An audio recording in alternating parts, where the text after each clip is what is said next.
You clicked on this video. Let me guess, you think you are not consistent enough, not disciplined enough. That's why you couldn't study the language as regularly as you want. That's why you've started and restarted over more times than you'd admit. Fuck me, I'm done. You may wonder, how could I learn consistency from her?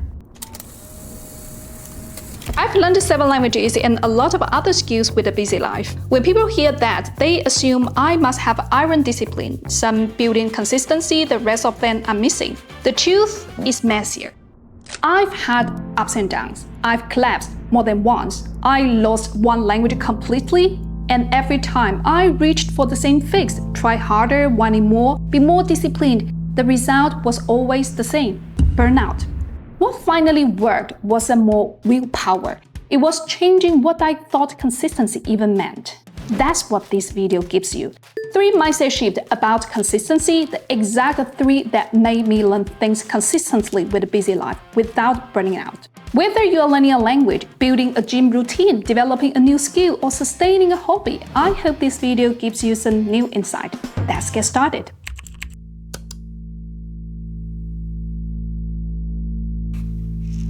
Have you ever heard the analogy that learning a language or a new skill is like climbing a mountain, like this?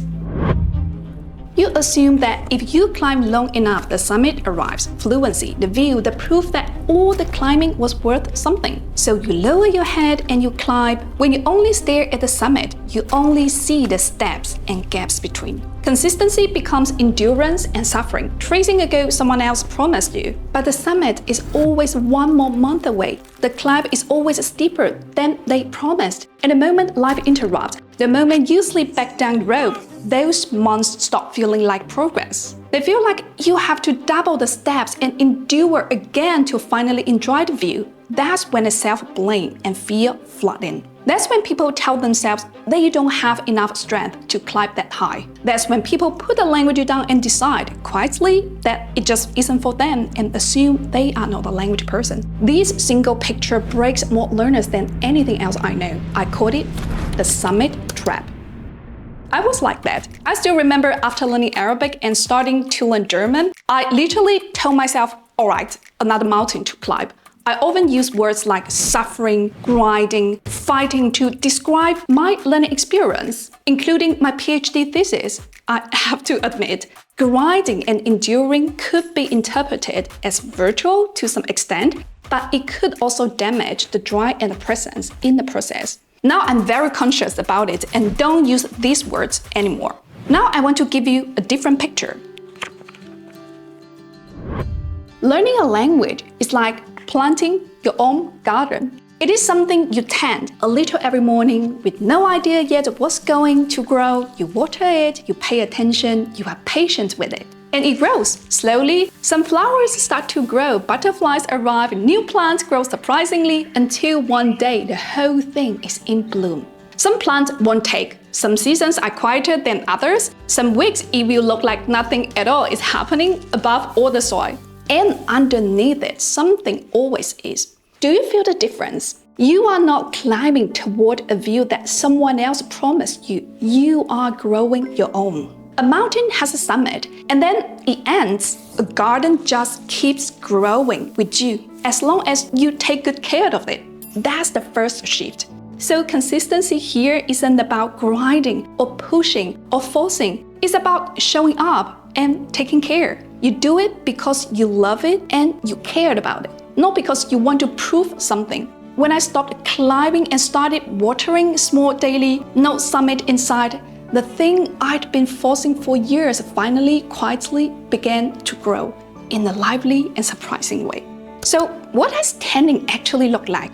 Pick a session so small it survives your worst day. 10 minutes, 15, small enough that you never need a perfect morning to begin. And then change what you measure. Stop asking, how far am I from fluent? That's the summit again. Ask one thing instead. Did I tend it today? Did I make contact? Another mindset shift, we define consistency as continuity. Doing it every day, no breaks, non-stop. Hard work leads to success. And we love that kind of a story, don't we? Someone who trains or works without missing a single day. And of course, they succeed. We love that story precisely because it is unrealistic, because it is a fantasy, because it is rare. But sadly, we tend to compare ourselves to the ideal version. This misunderstanding has caused me too. I used to think a break, a collapse, meant I had failed. That's the second thing I had to unlearn. And it is the one I most want you to take from this video. If you ever feel the same, you are far from being alone. Last month, I launched my language learning program, The Language Mind, and started working closely with the adult learners. Many of them had started a language for years and then stopped. And when I spoke about that failure, they used the word failure. It came out as a shame, as pain. They had taken the collapse as a personal verdict. I can relate to it because I have been there multiple times.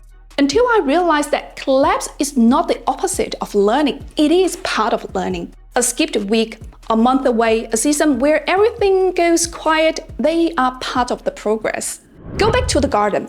A gardener doesn't panic when winter comes. They don't stand over the bare soil deciding they are a failure as a gardener. Winter is a season, not a verdict. They read it and they adjust what they do. That word is the whole shift. Read, not judge. Read. This is what I mean by observer precision. And it changed everything for me, the old me. When the routine collapsed, ask one question, what's wrong with me? That question has no answer. It just loops, and it ends in shame. A new me asks a completely different question. What changed? What was the variable? My plan worked for 3 weeks and then broke. Okay, when did it break? And what was happening that day? Too much? Wrong time of day? Did the plan assume a version of my life that doesn't exist? Do you hear the difference? One question interrogates you. The other interrogates the conditions. One is a character test. The other is a soil test. When you stop seeing your learning as a straight line that's either succeeding or failing, and start seeing it as something with seasons, with ups and downs, with weather, then a bad week stops being evidence against you. It begins information. And information you can use. You can't fix. I am not disciplined, but you can absolutely fix. My plan assumed I had an hour. I don't have.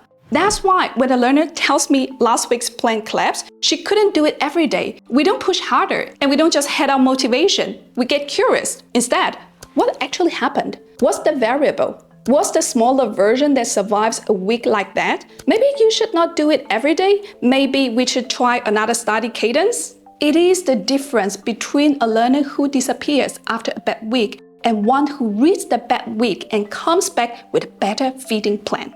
Consistency isn't about doing it non-stop. It is about keeping coming back and taking the breaks as part of the process. So next time when you miss, and you will, don't reset to 0 and don't ask what's wrong with you. Ask what changed, then adjust one thing and come back tomorrow. A missed day was never a broken streak. It's information. Think back to the mountain for a moment. The summit looks so intimidating that you feel you have to be fully prepared and equipped before you even start. That's why so many learners wait for the best conditions, the complete plan, the perfect set of resources, the whole system mapped out before day 1. Because the assumption underneath it, you have to be fully prepared before you can be consistent.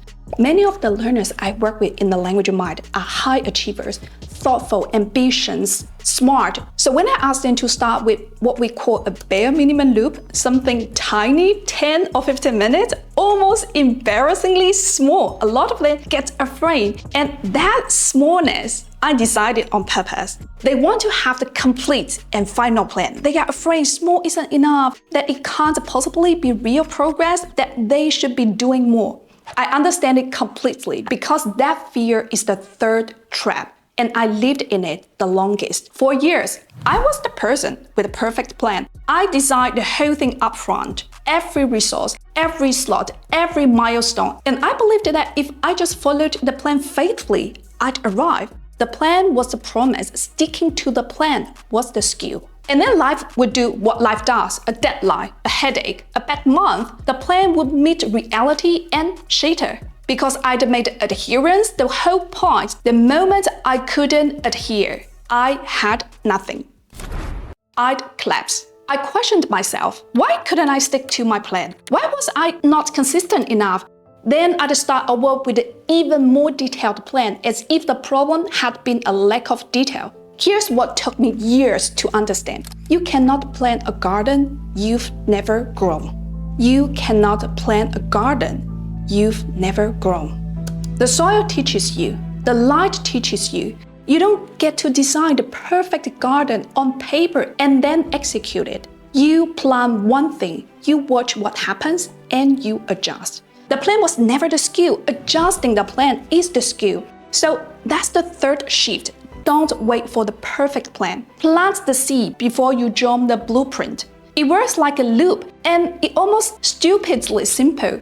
You do something small enough that it survives a normal messy week. You test it against your real life, not the life you wish you had. You notice where it robbed, where it broke, what felt good. You adjust and you do it again. Do, test, calibrate, repeat. Don't overthink, don't over-engineer. Just do, test, calibrate, repeat. That's not the warm-up before the real method. That's the method. The learner who plants one small seed this week and adjusts it, next week will pass the one still designing the perfect garden every single time. Because one of them is learning the actual shape of their own life, and the other is still on paper. And this is the part I love most about working with people inside the community, because you don't calibrate alone. You run your small week, you come back and say, here's where it broke, and together we read it and adjust it. There's also the moment when I realize everyone learns differently. There's no magic, generic plan or method. The best study plan is the plan is done by you, tested by you, and calibrated by you. So don't wait for the perfect plan. Start the smallest version of your practice this week, test against your actual life, and adjust it next week. So let's put the three together, because they don't just sit side by side, they reveal the whole definition. Consistency isn't a streak. It is not doing the thing every day without breaks. It is showing up, staying in contact with something you cared about. It doesn't need to be big or intense, something you have to force into your life. It can be small and sustainable, something that fits your real life, survives its seasons, and changes shape as your life changes. It isn't something you force, it is something you grow. That's it. No more discipline, a better definition, and 3 small changes that follow from it. If this is how you've always wished someone would talk about language learning, the quiet building, the garden instead of mountain, the mind underneath all of it, then you'd feel at home in the language mind. It is where the learners in the video are learning exactly like this every day. The door's open if you want to find us. But before you go, I want to hear from you. Which version are you living right now? Are you still climbing the mountain, or have you started tending the garden? Tell me in the comments. If you like this video, give it a like and send it to someone who needs it. I will see you in the next one. Bye!